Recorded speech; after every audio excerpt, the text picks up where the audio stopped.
Well, good evening and welcome. Good to have you with us for this special session. This is coming actually from the American Association of Independent Periodontists. And those of you who attended the Seattle Study Club symposium over the weekend, we'll give you a little bit of an introduction to the American Association of Independent Periodontists. That is an organization that's dedicated to helping maintain and propel the periodontal practice. But this is a special session for you, and we've got AAIP members on here already, and people who are also exploring the AAIP. So we have 3 different groups on, and we're really happy that you signed up. Of course, we're talking tonight about what your office manager can do to propel your practice. And that beautiful woman you're seeing on the right is Danielle Joyner. Danielle was really responsible for doubling our practice. She was here for the transition. As a matter of fact, she made the transition from a referral practice, and we had a large referral practice, to an independent practice, and she supervised that through the entire time. So if there's anybody who would have perspective on what's happening today in perio and what we can do as periodontists to change our practices for the better and to provide more stability and certainly assure us that we have a good, positive, bright, profitable future, it is Danielle. And so when we were doing our seminar on Saturday, essentially I blurted out, Danielle, you mind doing a webinar on what the office manager can do? Because the office manager has made a big difference, and Danielle has made a big difference in propelling our practice forward. And of course, what could Danielle do? I was on stage, or I was in the front, and all she could do is say yes. So we put together this webinar really, really fast. In fact, Danielle's put this webinar together really fast. And I hope you'll get a lot out of it tonight. So with that, I introduce to you Danielle Joyner. Good evening, doctors and office managers. We are very pleased and a bit impressed by the turnout that we had tonight on all those that had registered for this webinar. As Dr. Sheldon did promise at the symposium last week in the Amelia Islands, I'm going to spend a little time with you tonight to share what I did in Dr. Sheldon's practice to not only double the practice numbers, but to improve the organization, the flow, the structure, and the overall tone of the entire office. What I'm about to share with you will take enough off your plate, doctors, that you'll finally be able to come to work and do what it is that you enjoy producing and treatment planning, and shift all the other stuff, the negative stuff, the stuff that you just hate to deal with all through the day, and train someone else to effectively handle that. Yes, that's you, the office managers that are on here tonight, and I will show you exactly how to gain control of the practice and keep it where it needs to be with support from your doctor. So those of you that don't know me, let me first introduce myself and give you a little background on myself. My name, as Dr. Sheldon had introduced, is Danielle Joyner, and I am the office manager here with Dr. Sheldon. I first came to work for him back in 2003 as a surgical assistant. I didn't know anything about surgery. I was an orthodontic assistant, trained ortho assistant, and I did have a mad desire to become a surgical assistant. I was determined to prove myself. I was determined to do this. I kept myself very, very busy during this first year, nervously training alongside Dr. Sheldon, of which to train me firsthand. He trained me from scratch, we could say. I would say he taught me all I know. I spent my evenings studying instruments, pictures, procedures, anything to get me a step ahead for the next day. I would say my excitement of achievement definitely numbed the negatives that were happening in the office at this time. I avoided just about everything in the office, keeping myself busy doing my job, training, going home, studying. But the reality was the office was indeed unorganized chaos. The lead assistant at that time was moving out of state, and she was in quite of a hurry to get out, so the training was left solely to Dr. Sheldon to train me. There wasn't a training regimen present at the time.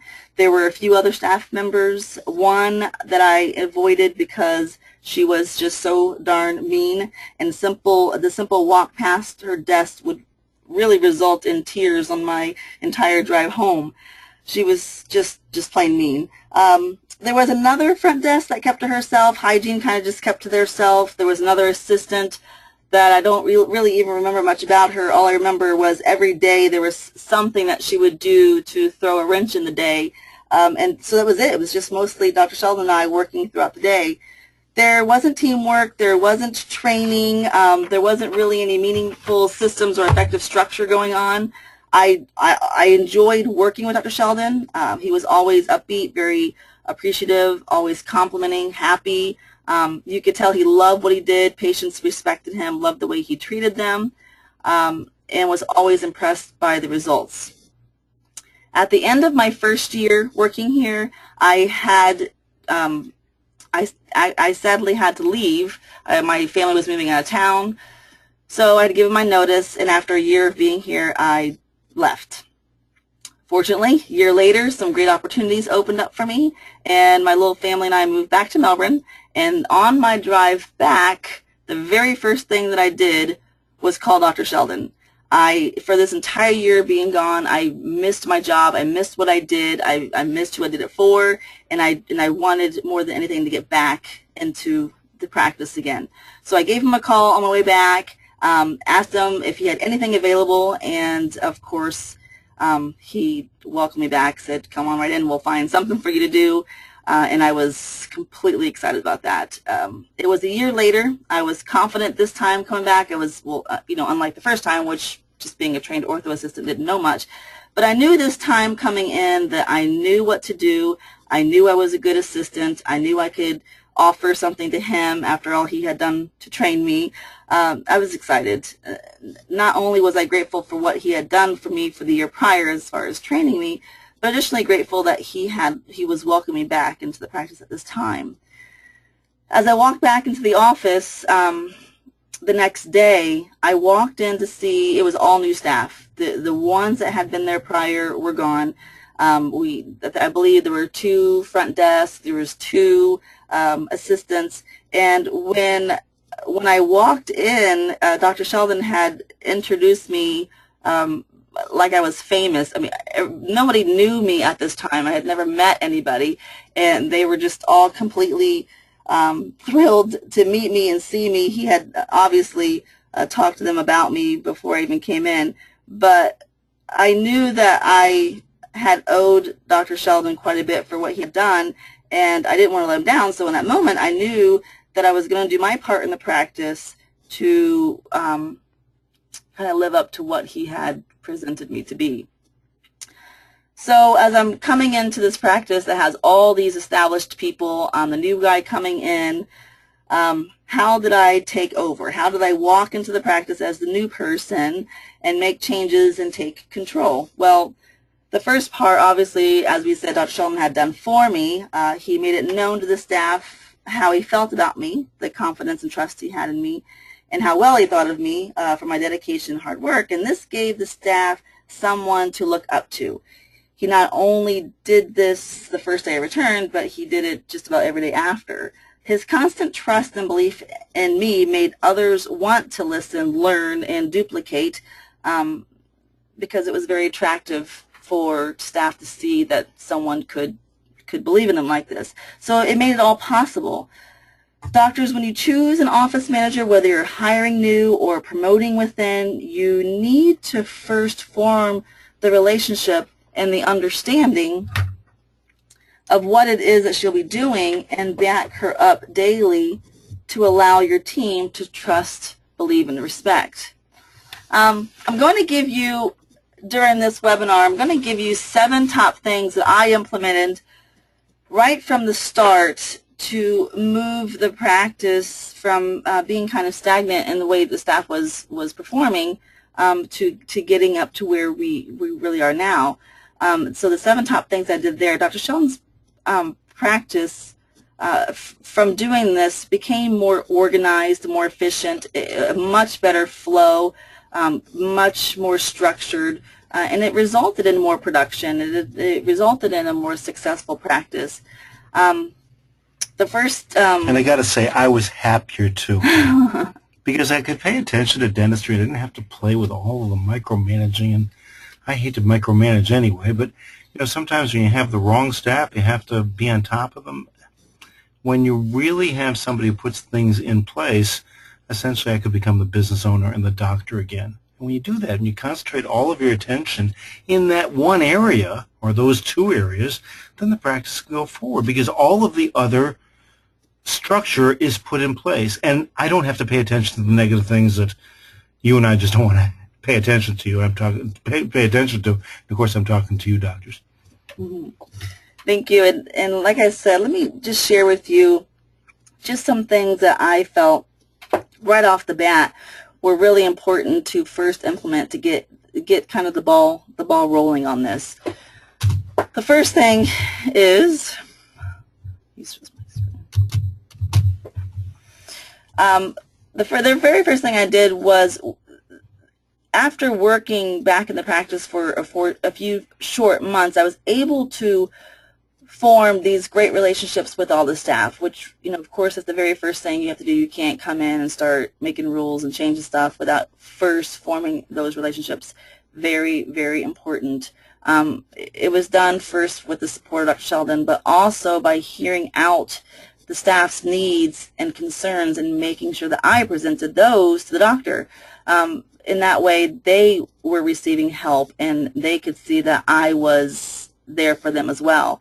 The manager does essentially play both sides, the side of the doctor and the side of the staff, and they need to know that the office manager, that I am there for them. And I truly am. I can say I honestly am. I don't simply do everything that Dr. Sheldon tells me to do. I do help him see all sides, all views, and then come up with solutions. This allows me to make the best choice for patients, for the staff, the doctor, in every situation. What happened was, after the few short months that I was here, the doctor was going on vacation with his family, and he was going to be gone for a week. And when he was leaving, the staff, a lot of the staff wanted to stay working that week because they didn't want to take the time off. They wanted to work at the hours. So I was trying to figure out what we could do within that week to make a difference in the practice, to clean up a bit, organize some stuff, so when he came back, it was running a little bit differently. And the very first thing that I noticed was we had training manuals that had been started in the office, but they were completely out of date. It was a great concept that was put together, but no one had updated them in quite a long time. I knew this because they were given to me upon rehire, and there was not a single page that was correct. Looking at the manual, I spent the majority of my time correcting the manual because it just wasn't dated. The manual is huge. You'll see here on the screen there's two here. There's the front desk hat, which is the manual, the training manual, and then there's the assistant training one. Both of these, and I should have given you a side view of these, they're extremely thick. It's everything that we do in those areas, from opening up the doors to closing them at night. It's everything in there. So I knew that it would be a huge project for a single person to update these hats.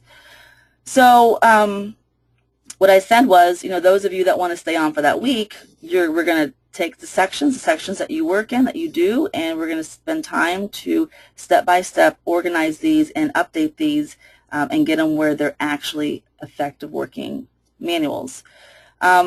These you can use to train anyone new. We have that when a new staff comes on, we give them these hats, and what we have them do is they're put together with step-by-step instructions. So they take, let's say it says a post-operative surgical check. Well, there's a page in there for that. They take the page out, they copy it on the copier, they take it with them when they seat the patient, and they use it as a check sheet for training. They know exactly what goes out. They know exactly what to do when the patient is seated, when the doctor comes in, how to discharge, everything from start to finish. And when they're training, I have them put those copies in my box, my communication box, and that way I can see that they have completed the procedure with their training procedure that day correctly. You can also use these to refer staff to when they have questions about how to do stuff, so it doesn't take up time for another staff member to explain or show. If someone has to fill in an area outside their normal duty, they can take this and they could do that. It prevents, like I said, staff members from asking other staff members how to do something. Just go get your hat, flip the page. It's very easy to find and do. Step-by-step details that anybody could do. It shows you, like I said, how to do anything in the office, and that way it's goes over not only, there's two different pages that go with each one. One is what goes with it, how to set it up, so 1 through 10 of what goes in the room on the table, and then the other one is actually how to perform it. So very, very easy to follow. So what I did was I had this completed before he came back. The staff worked very hard. It actually took us the full week to get this together.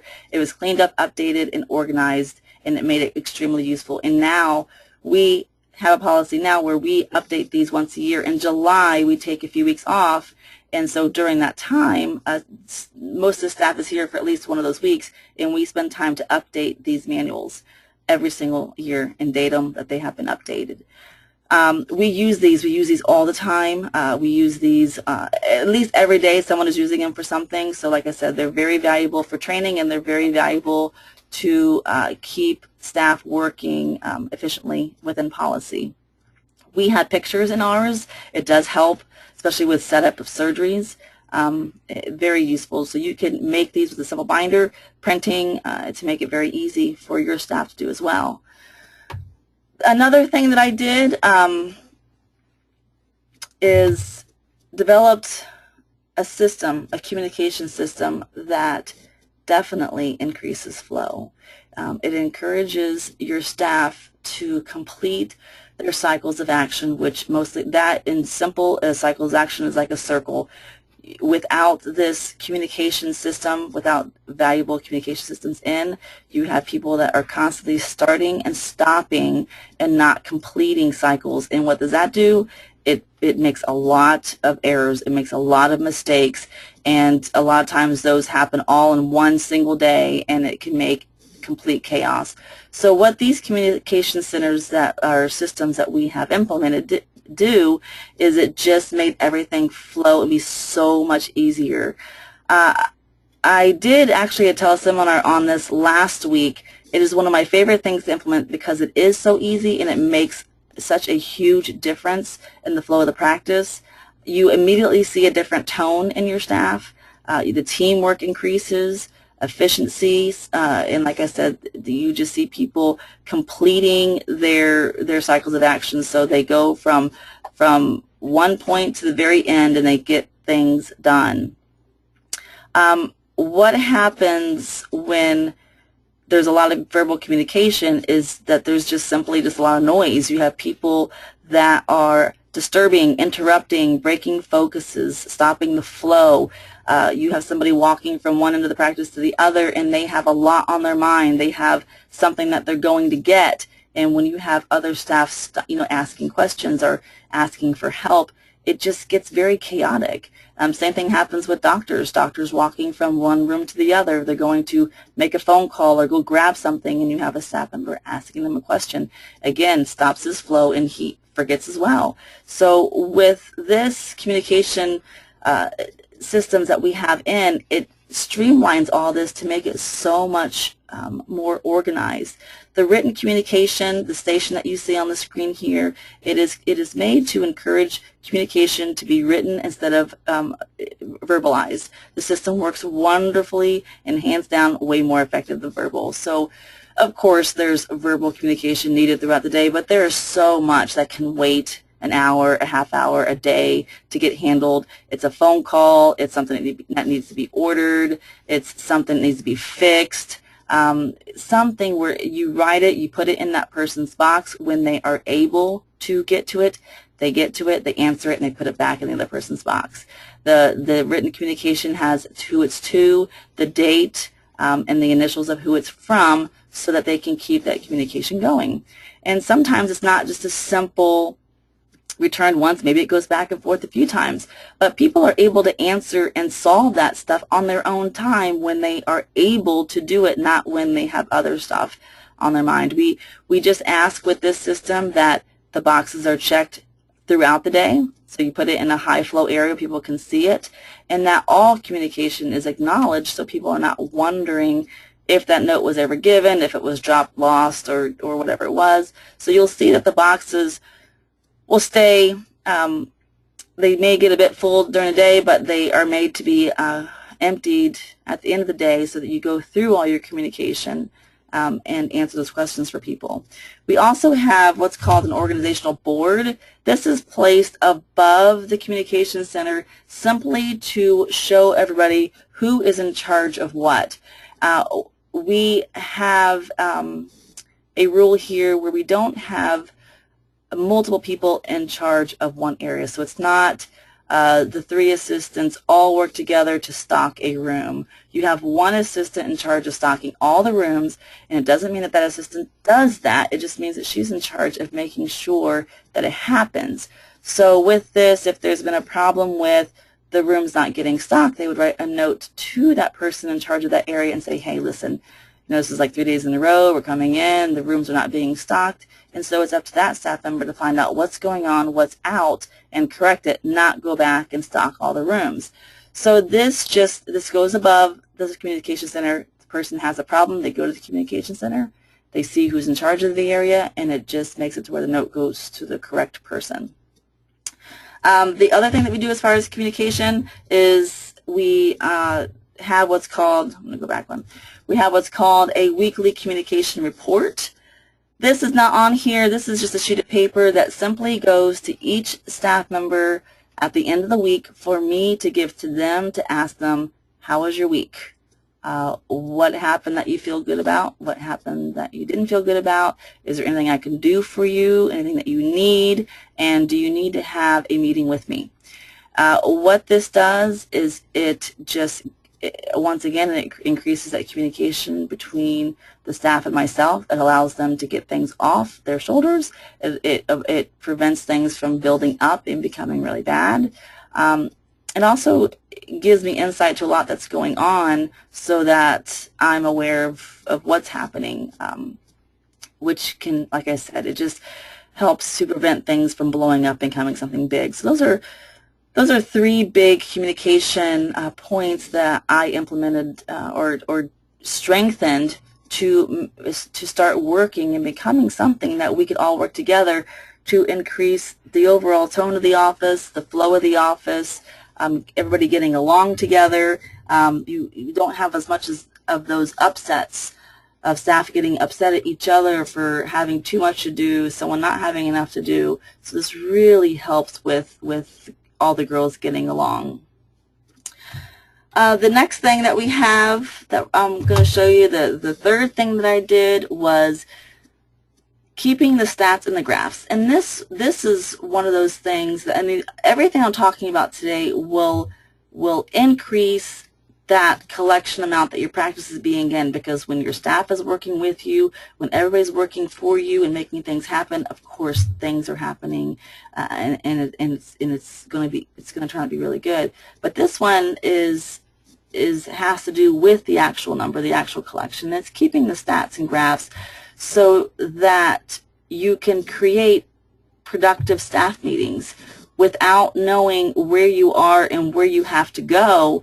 You can't really hold these staff meetings and give a plan for what's going on and what's needed unless you have something to show, something that shows you that.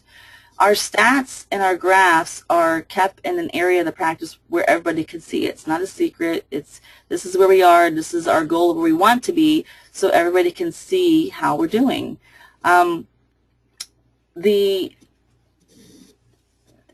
There are some doctors that I have spoke to that don't even really stat. They don't graph and they don't stat. They don't even really know where they are for themselves. So I don't know where you guys are, if you guys stat your numbers, but I find this a very useful tool, and I find this very important to implement when I do work with offices.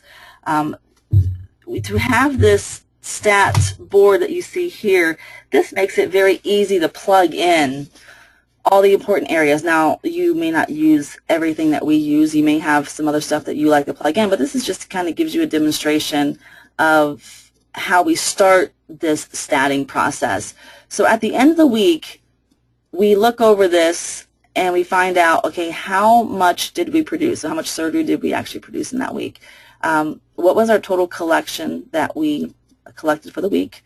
If there were any refunds, then how many new patients we had seen for the week, if was anything canceled, the new patient referrals, how many new patients came in, and where did they come from? And you see we have a lot of different areas there. So plug in numbers there. How much is projected for the next week? How much production, and how many new patients are on the schedule, and how many FAs that we have. And so looking at this, I can create a lot. We can find out what's going well. We can find out what needs help. We can find out what may be slipping and put in a plan to prevent that from happening. Very useful tool here. Eleanor, Dr. Sheldon's wife, she puts together our graphs at the end of the week by plugging in the numbers from this, and she creates these nice visual graphs that we show as we're doing our staff meetings, which we do once a week, and by plugging in these numbers and showing where we're at. These here, as you can see, we're on the top where you see A through N on there. It will be the date of these, which is a week apart. We do these, and you can compare as you look at this to see where you're going and how you're doing with this. For those who are hung up on FA, that means financial arrangements. How many people are scheduled for a financial arrangement appointment in that week? So what I do from that stat sheet is, of course, you will stat that. This one happens to be an emergency trend. We have a normal trend. Actually, I'm sorry, starting from the top, we have an affluence trend, which means you're going up, up, up, you're doing fabulous. You have an emergency, or sorry, next, below that would be a normal trend, which things are going normal. Below that would be an emergency trend, which means things are not going in an up area. It's not very, very bad yet, but it can go towards bad. So you really want to pick things up when you're getting to an emergency trend, because you don't want them to fall deeper, which would be a danger trend. And a danger trend is something where you're really working at revamping a lot because things just are not looking good. And with our staff meetings, I put a battle plan together that are in those conditions, and they're formatted with areas that will help us either improve or keep going the same way, do better, whatever it is. That I template that meeting according to the graph, the stats, to make sure that we're going to do better. The staff meetings that we have, like I said, we have those once a week. We use the stats to make those battle plans, and the great thing about those meetings that we do once a week, it's an hour once a week, we block off on Tuesdays for that, is it gives the staff a chance to be a part of what you're doing, to have a say in what we're doing, to give their points, to give their issues on that. So we all work together to come up with this nice plan to make it work. This is actually an example of the battle plan I use for an emergency. For an emergency, you want to promote, produce, because your numbers are down, and of course you want to bring them up. So promoting and producing will bring those numbers up. Things that you need to change. We need to change our operating basis because what we're doing is not working, so we need to change those. Economize. If you're in an emergency, you shouldn't be spending an excess amount of money. You should just be ordering the minimal, what you need to get through, so it goes on ways you can economize. Preparing to deliver. It's our plan. It's what we're going to do to pull ourselves out of this. And we have this, we read this at the staff meeting. We have initials next to them to say who's going to be doing it, who needs to help us get this going. And this stuff stays on this plan until we complete everything, and everybody gets a copy, and we work through this. This is just how we implemented the Hubbard management system, which we learned ourselves, and it becomes a very practical way of getting the entire staff on the same page. So the tools that we use for corrections are great tools on those. They do help with improving all the outs that are going on, identifying every condition in the office so that the time correction can be made. So since these stat sheets cover every area in the office that contributes to collection, it assures nothing is overlooked or forgotten. when I'm looking at that stat sheet, if we ignore that, for example, one of our key marketing actions is decreasing over a 3-week time, if we're focused on a high collection amount on that stat sheet and we're not looking at that number getting lower and lower and lower, what it's going to happen is that a week is going to come and we're going to take a dive in our collection. We're going to take a dive in that amount because we weren't paying attention to all those points in that stat sheet. So when you're able to plug all your numbers in that stat sheet and you're looking at those numbers from top to bottom, you're making sure that all areas of the practice are being taken care of. And if it's not, it goes on your battle plan for the week to make sure you can pick it back up again. So very important that your office manager is able to have those kinds of stat sheets, study those stat sheets, work with you on those stat sheets, and every single week come up with a battle plan for your staff to have a plan that is presented, that's executed, and everybody works together to make it happen. The next thing that's extremely important is your phone skills. This one is probably one of the most popular ones that we do, because for anybody that is depending on referrals from doctors, or for anyone that's spending some money on external marketing, you know that every time that phone rings, it's a patient that wants to come in and spend some money in your practice. So for phone skills not to be in your practice is a really bad idea on this. So with the phone skills, when we implement this into our practice and when we implement it into other people's practice, it's how many new patient calls actually get scheduled. Do you know how many new patients call your office a day inquiring about a new patient exam? Do you know how many of those are actually scheduling and how many of those don't? With this, like I said, with one missed new patient call, one person that calls inquiring that doesn't schedule, you're talking thousands and thousands of dollars that you're missing, because everybody who calls your practice wants treatment. They want to come in, they want to get help, and they want to spend some money to get their teeth healthier, looking better. They want it. So if your staff member is unable to schedule that, they should not be they shouldn't be answering the phone. There's no reason why you shouldn't schedule every call that comes in. When we do phone skills in our office, if you are not signed off, if you don't pass our phone structure that we do, you don't answer the phone. I'd rather somebody walk past a ringing phone than pick it up and not know how to handle the call. We have 4 front desk people that work. We have 2 that answer new patient calls and 2 that don't. Those people that answer new patient calls shouldn't be checking in and checking out patients. They should be concentrating on those phone calls to take time to guide those patients to schedule and come in for care. So there is a teachable, there's a learnable structure to handle new patient calls, and you have got to have this in. If not, you're going to lose a lot of business. You're going to lose a lot of money by not getting these patients to come in. Remember, when patients are calling your office, they are essentially interviewing you. They're seeing if they're going to feel comfortable, if they're going to be treated well, and if their money is going to be well invested by coming to your practice. So I don't know if you have ever called your office or had someone secretly call your office to find out how your staff does answer your phone. If you haven't, you should. We've had a ton of doctors say when that question's asked to them that their staff is wonderful on the phone, that they do a great job with this, and when we have called to do a secret call, it was a complete and utter bomb.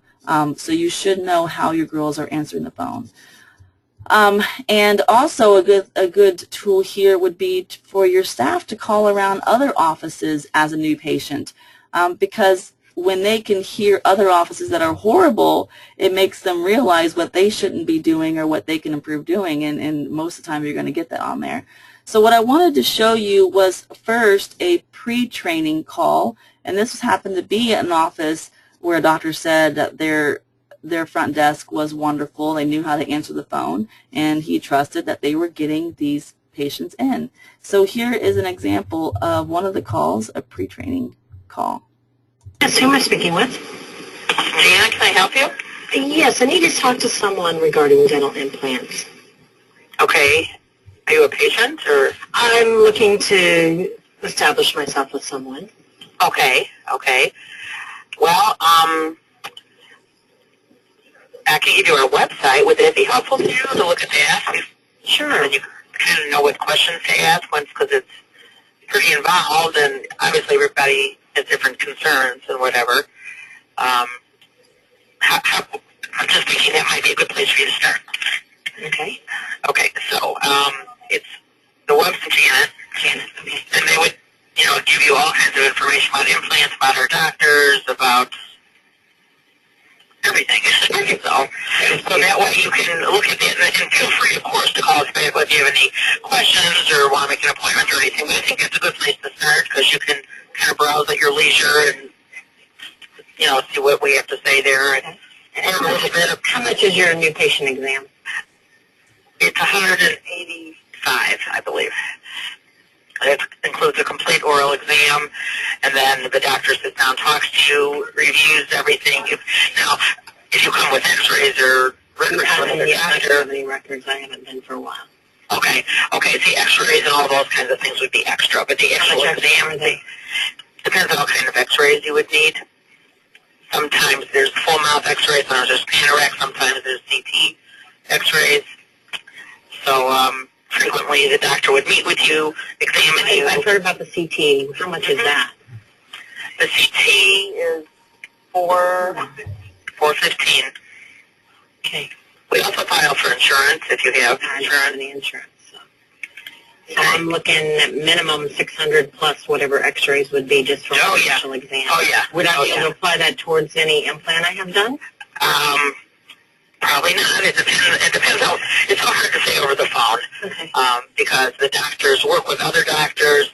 Sometimes they have to collaborate with an orthodontist or an endodontist or whatever. So until they examine you and see what the situation is, it's very hard to give any kind of fees or estimate over the phone. Fine. I will go to the website then. Okay. Thank you. Very good.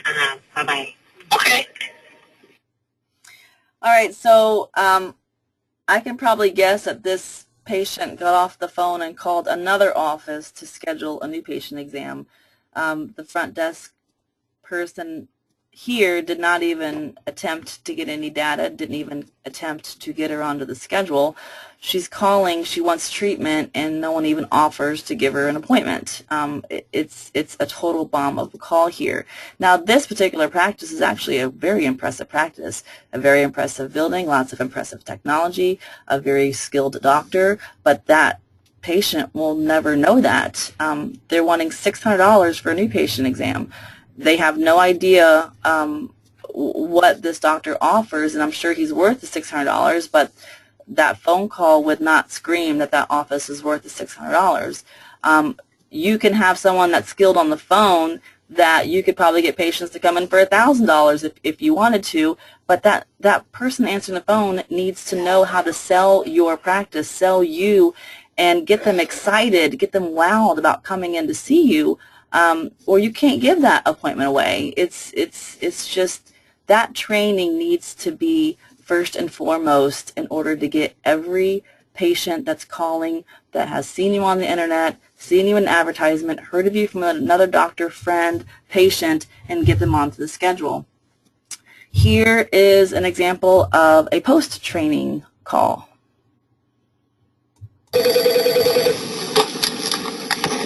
Dr. Sheldon's office, this is Jennifer. How can I help you? Yes, I was looking to speak with someone to find out some information on dental implants. Okay, and may I ask who I'm speaking with? Rebecca. Okay, Rebecca, thank you so much for calling the office. What's your phone number, just in case we get disconnected? 321-254-9090. 9090. Okay, what's your questions about dental implants? I've had a rough past as far as dealing with dentists, and it's really, really hard for me to trust them anymore. So, I've kind of stopped going for about probably 5 years or so, and I'm missing my 3 front teeth now. I just moved to the area, and I've already heard about Dr. Sheldon. Well, I can sympathize with you. I'm the scaredy cat of the office. I have had the same thing, bad experience with dentistry in the past, and just avoided it altogether. But I can reassure you, Dr. Sheldon has been placing dental implants for well over 30 years. He was probably one of the first in Central Florida to actually place dental implants, places more dental implants than any other doctors in Brevard County, along with all the technology he has to actually do your surgery on the computer before he even does it on you. So, yes, it is amazing to watch it, see it, experience it. You're going to love the staff. You're going to love the environment. You're going to love everything about the whole experience. We're going to show you that dentistry does not have to be scary. So let us do this. We are running a $79 special right now for our new patients. I have something on Wednesday, which is August 6th at 10:30. Does that work in your schedule? Actually, that's my date off, so yes. Perfect. Along with that appointment, the doctor is going to call you prior, just kind of review what's going on, your experiences, so he's better prepared for your appointment. Would you be available after 4:30 on Monday, which is August 4th? The doctor himself is going to call me? The doctor himself is going to call you. Oh, That'll yes. give you just a little taste of the experience you're going to have when you do come into the office. Absolutely. Oh, perfect. Let me grab your mailing address because we like to send out the paperwork so you can fill it out at your convenience. It's 260 260 Winding Way, Winding Way. and that's here in Melbourne. Okay, and that's zip? 32901. 32901. Okay, great. So Dr. Sheldon will call you after 4:30 on Monday, August 4th, and then we'll see you here in the office on Wednesday, August 6th at 10:30. I look forward to meeting you. Me too. Thank you. Take care, Rebecca. Thank you. Bye. Bye-bye.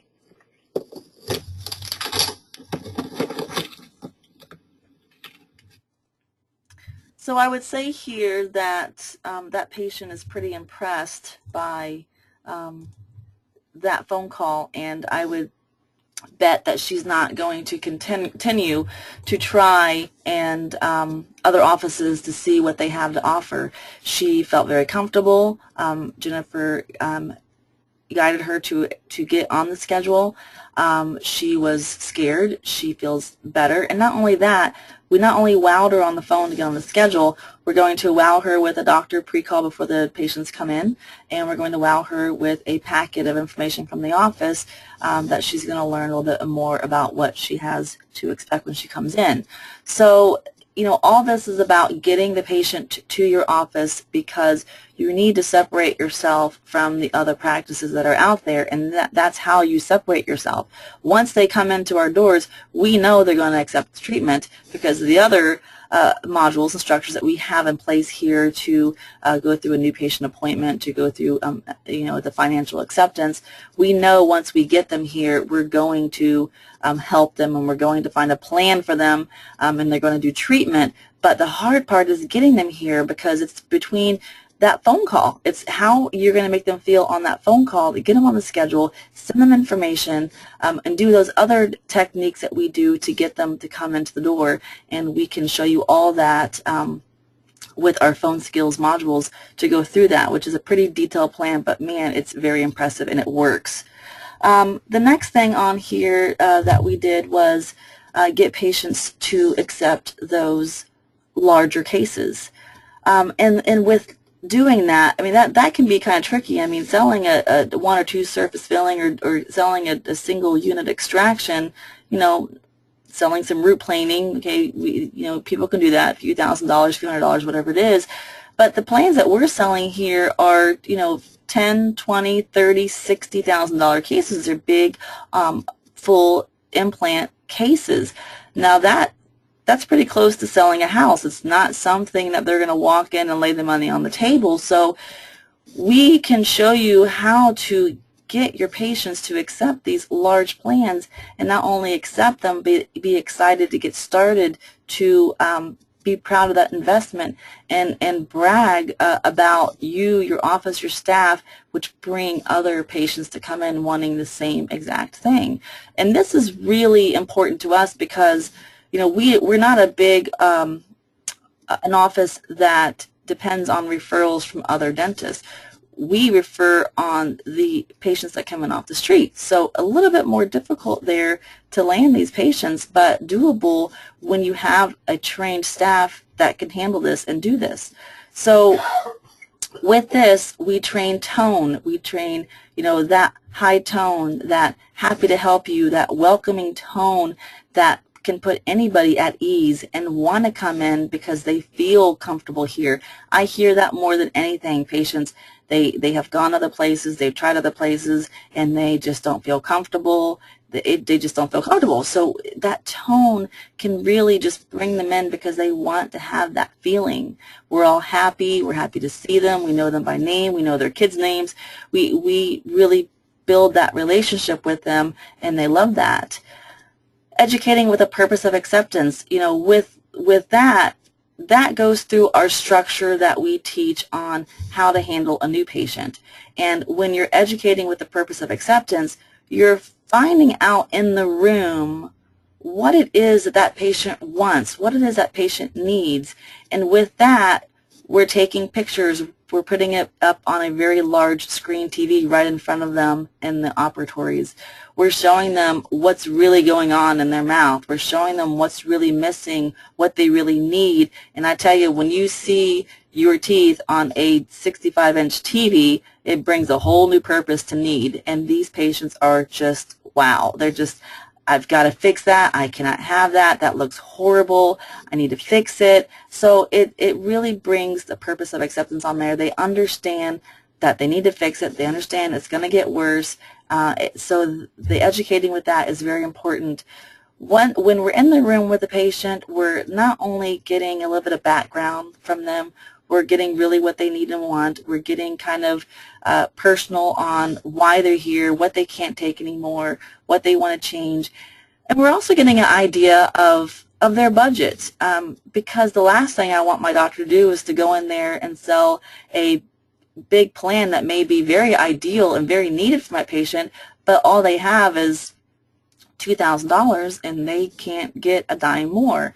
And you know, we get all this information for them because we don't want to waste their time. We don't want to waste the doctor's time to go in there and go over a plan that's not going to be obtainable. So we brief the doctor before going in with this information so he can get in the room and plan what it is that the patient's going to be able to accept and get out and go on with the rest of the day that he needs to. So it does help expedite things here.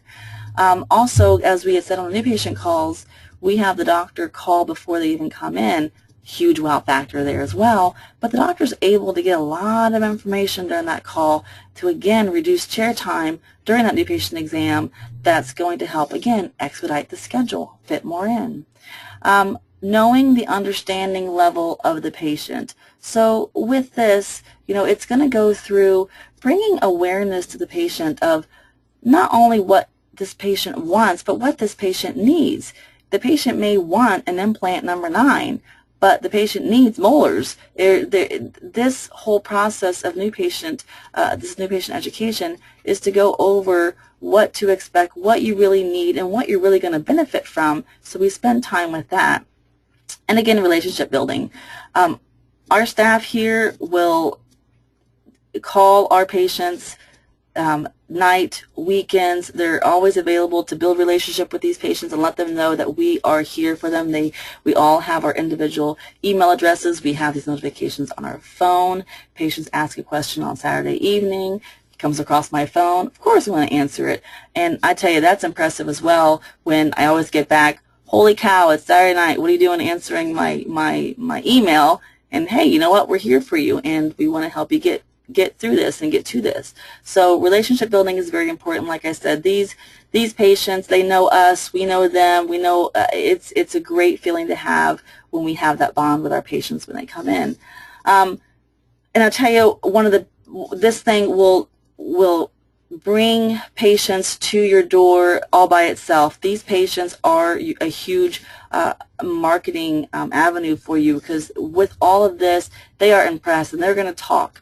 Patients, people, we love to talk. We love to tell stories, and you can have them either leave with a good story or a bad story, and we like them to leave, of course, with a good story. So what story is your patients telling? What are they telling their neighbors, their friends, their coworkers, their family? Because when they leave, they're calling somebody. So you want to give them a good story to share. You want them to tell somebody, hey, that guy knew what he was talking about. Man, those girls were good. There was a bunch of happy people in that practice. Man, I tell you, and you want them to share that story because they want their friends to be treated like that. You want them to call someone they know that had a bad dental experience, say, hey, you've got to go to this place. So, you know, with all this, that's what you're building. You're building a referral source as well. I will show you ways to get happier, dedicated staff. The truth is, staff crave structure. They welcome these implications. The staff is less chaotic and drama-free. They absolutely love it.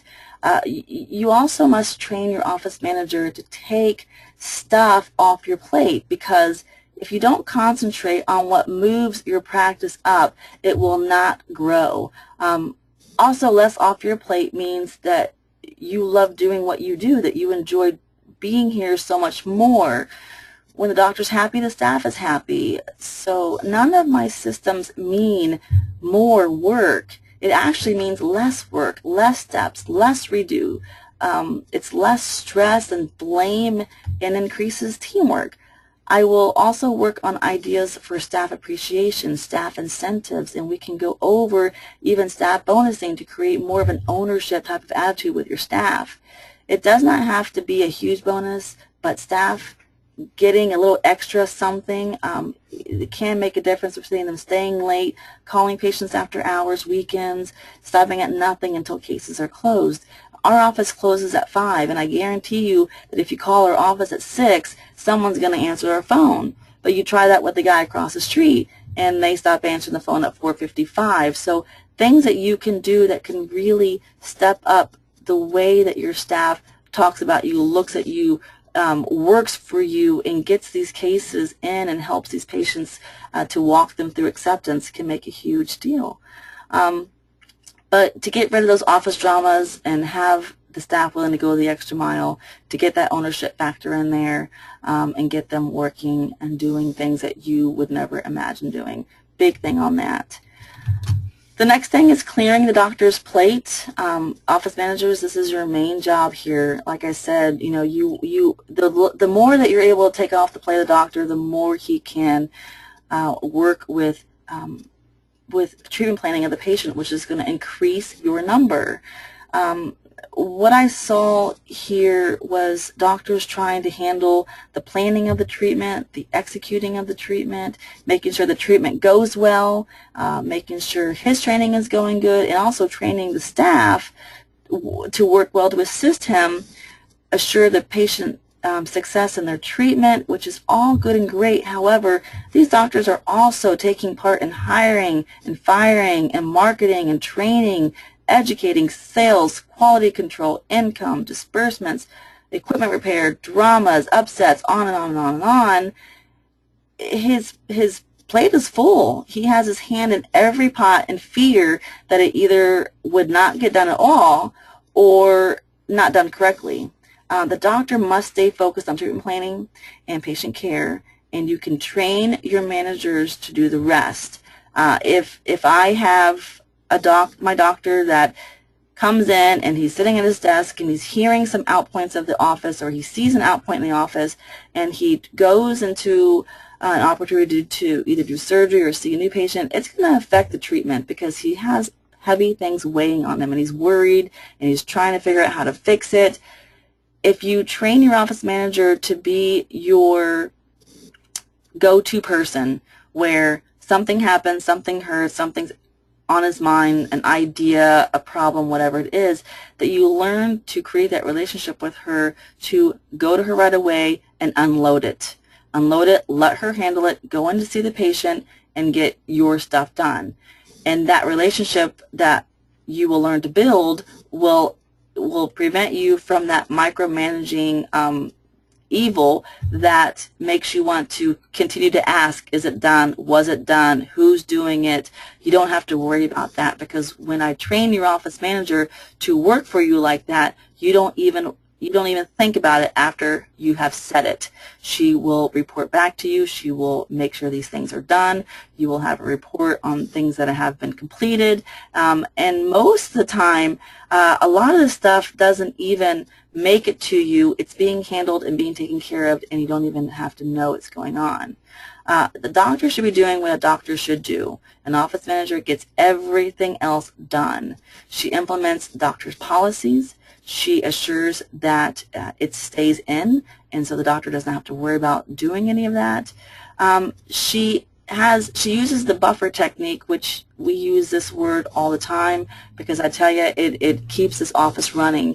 As I said before, I am on the side of the staff and I am on the side of the doctor, and I protect both of them. I need happy staff and I need a happy doctor. So what the buffer technique is on a day that Dr. Sheldon may not be feeling well, he lets me know, he tells me what's wrong, he vents to me, he gets it all off his chest and all out, and then he goes on his day, and like I said, he's going to know that I'm going to take care of it, I'm going to handle it, and it's going to be done.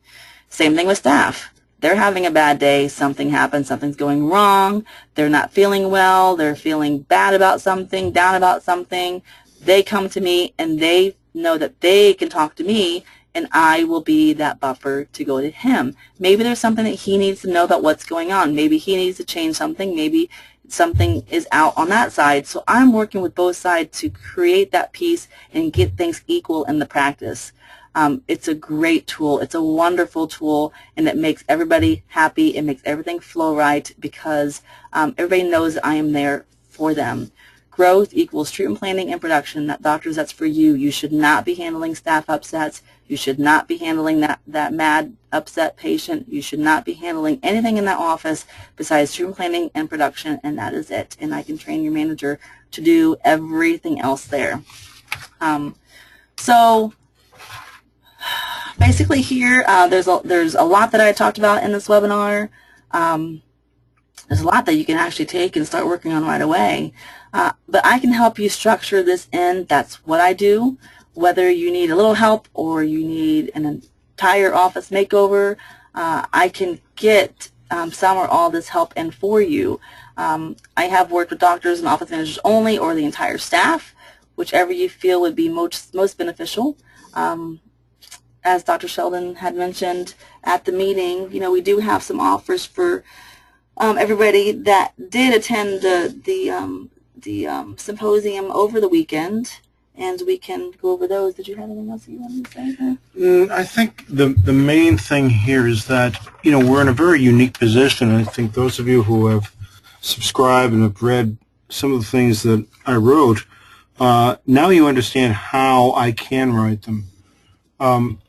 The fact is that our periodontal practice has become an independent practice, and Danielle mentioned that.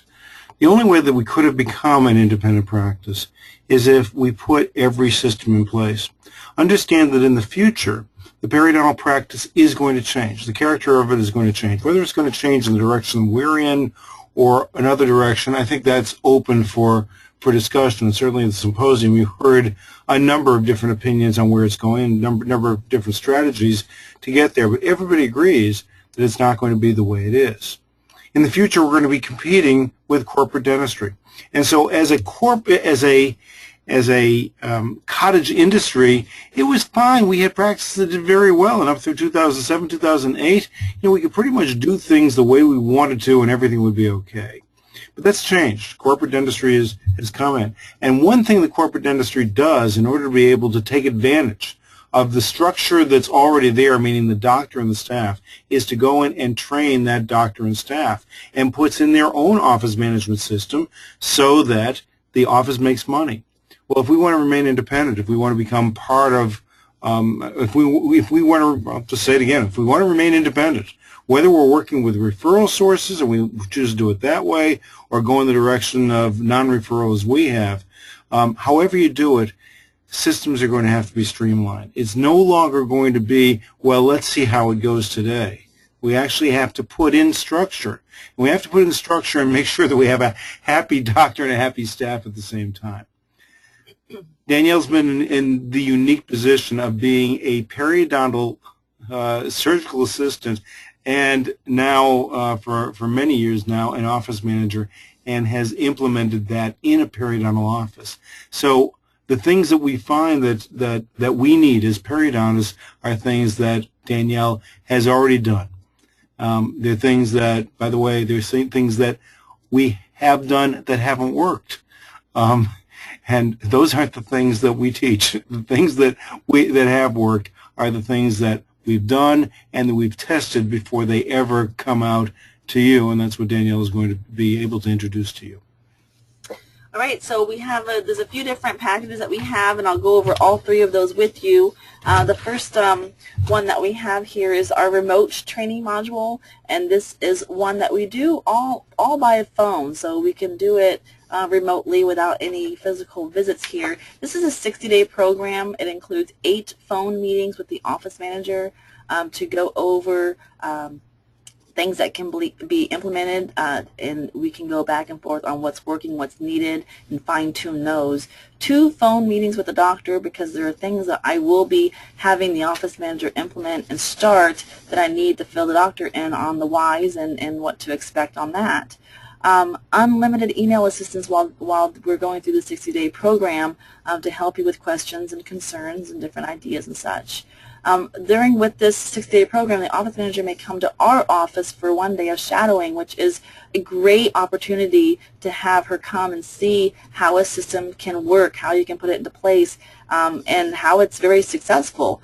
Showing you the 7 points that I had showed you previously, plus other things that we do in the office as well. Now, we normally charge $39.95 for this program, but as a special for those who were at the Seattle Study Club this weekend and for some of our AIP members, we're doing that for a reduction price of $29.95. The other one that we do here is the on-site training, which is one of the most popular ones that we do. It's for training the office manager and jump-starting the staff, which makes things so much easier to carry on for the office manager. This one will include a pre-visit call with the doctor and the office manager to see what's out, what's needed, what's working, what's not working, what he really wants to fix, because there's lots of things that I can work with, and also a pre-visit secret shopper recorded call that we're going to call your front desk staff and see what's going on there. 2-day visit to your office, unlimited email assistance on help on that. The office manager may come to our office for 2 days of shadowing, so it's 2 days with me in your practice and 2 days with her in my practice. And this is a 6-month program with phone and email assistance to implement programs and get you running. This will give the office manager all the tools and all the abilities to carry on all these modules and programs to keep them in, keep that structure in your practice, which is really valuable. The regular fee that we charge for this is $9,995. We are doing this for a very generous discount for the members of the Seattle Study Club and the members for $69.95. And this one, as on the previous one as well, which I didn't say, these are only good for 2 weeks, so on February 12th these do expire, so that is the discount we have for the on-site training. And the last one that we have is the Total Transformation Program. This one is for training the doctor, the office manager, and the staff. So it's me coming and doing everything for you with this. This is a year-long program. This one, as well as the others, start with a pre-visit call with the doctor and myself. It does include the pre-visit secret shopper calls to get that started. This is a 2-day visit in your office, or 2 2-day visits in your office, so I will be coming twice to your office. The first one will be to see what's going on, to implement your modules, and then returning, it would be to strengthen the modules, and as well as doing some other ones as well, so bringing you to a whole different level on this. The office manager will be coming to this office as well for the same thing, but she will be coming up for 3 days, and she'll be learning some very valuable tools to take back with her, seeing how it is that I work with my staff and giving her those tools to take back with her. It will include 4 recorded live webinars that will train the staff, your staff, and as well as some DVD modules that you'll be keeping in your office for future training. This is, like I said, a 12-month program with weekly manager phone calls and unlimited email assistance. We normally charge a fee of $24,995 for this one, and we are discounting that down to $19.95 for this webinar for those of you that were at the Seattle Study Club. So with these, we did have a bigger turnout than we had expected. I only have openings for 4 of these big packages with my current load. I don't want to overbook it because I want to be able to give my time to you as needed, so I don't like to get too many of those. If you are interested in this particular one, please email me tonight because I won't be able to get order forms out to you until tomorrow, so I want to be sure that I do reserve that for you. Now questions, Dr. Sheldon, if they have any questions? Yeah, let me just see what we can do. Yeah, if you have any questions, there is a place where you can raise your hand. So let us know if there are things that you'd like to ask us.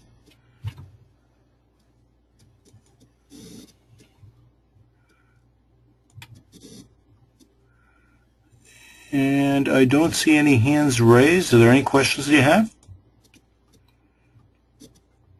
Well, that's great. Okay, you guys can always email me. We do have my information on, let me just get to that next page. You guys can email me any concerns, any questions that you have. And like I said, for those of you that have signed on tonight, I will be sending you an order form out tomorrow, but you can contact me with email or by phone, and I can help you out with any questions, concerns, or any assistance that you need. Thank you all for joining us tonight. It was great talking with you guys, and I look forward to working with you all.